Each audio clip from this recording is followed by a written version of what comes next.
और ये सब किताबी बातें नहीं हैं, ये सब कुछ कर सब संभव हो जाता है। और फिर ये ना अंधविश्वास जीवन में कोई रहता है, ना भरम भुलेखे रहते हैं। ये परमात्मा ही एक सत्य है जो हमेशा से सच था, हमेशा सच रहे। को अपनाना है अपनी बुद्धि को, इस विवेक को, तो हर छोटे से छोटा काम करने के पीछे क्या कार्य है, वरना वो कार्य करने का कोई मतलब नहीं रह जाता। वो सिर्फ एक कर्म, और भक्त तो इन कर्मों से अपने आप को, तो वहीं वो कर्म के बंधन कट जाते हैं।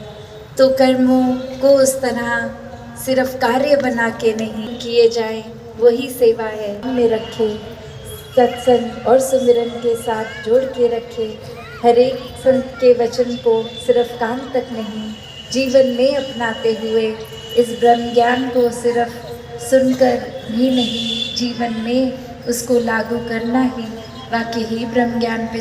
वो हकीम जब ये चेक करने आता है तो वो बहुत हैरान कि इस राज्य में तो हर कुछ हरा ही कर दिया है। और फिर राजा से जब मिलते हैं तो कहते हैं कि ये आपने हर चीज़ हरी करी हुई है। और राजा कहता है कि आपने ही कहा था कि सब हरी हरी चीज़ों पर नज़र डालो। तो वो हकीम कहता है कि इससे ज़्यादा आसान और समय की बचत, अपने साधनों की बचत इस तरह हो सकती थी कि अगर आप आँख में कोई हरे रंग का ही कांच लगा लेते तो हर चीज़ उस रोशनी से, आँख जब उस कांच के थ्रू देखती तो हर कुछ नज़र हरा ही आता, आपको वैसे भी कोई और रंग नहीं दिखता। तो बात वही कि कैसे हम अक्सर अपने पॉइंट ऑफ व्यू पे ही इतना अटक जाते हैं कि हर चीज़ को बदलनी है, हर चीज़ बदलना औरों की चाहते हैं, जबकि वो बदलाव सिर्फ हमारे ऊपर ही केंद्रित अगर रहता तो वो अपने आप हो भी जाता।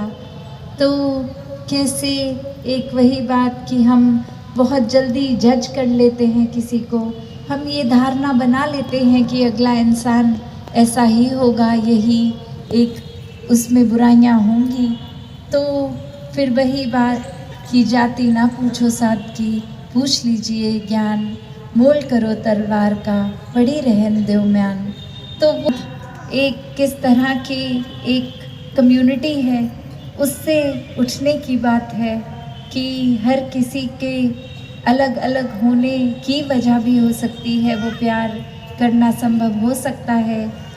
तो उसी तरह जहाँ किसी को हम स्कूल में भी जाते हैं तो एक टीचर का काम सिर्फ उससे शिक्षा लेना स्टूडेंट्स का काम है।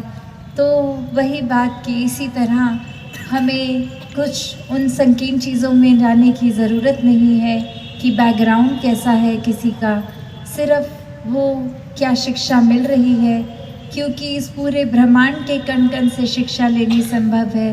तो हम एक मेन चीज़ का ही मोल डालें, उसके आसपास से जुड़ी चीज़ें ना देखें, और ये नज़रिया ना देखने का भी वो हो सकता है तभी संभव जब ये ब्रह्म ज्ञान जीवन में है।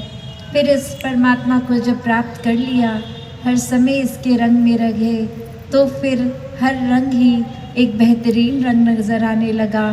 और फिर वो अपने आप को सामने वाले में देखने वाली बात कि जैसे हम हैं, सामने वाले को बदलने की ज़रूरत नहीं है, वैसे के वैसे उसको एक शीशा, एक आईना मान ले और हमारा ही अक्स उसमें भी दिखेगा, एक रिफ्लेक्शन दिखेगी।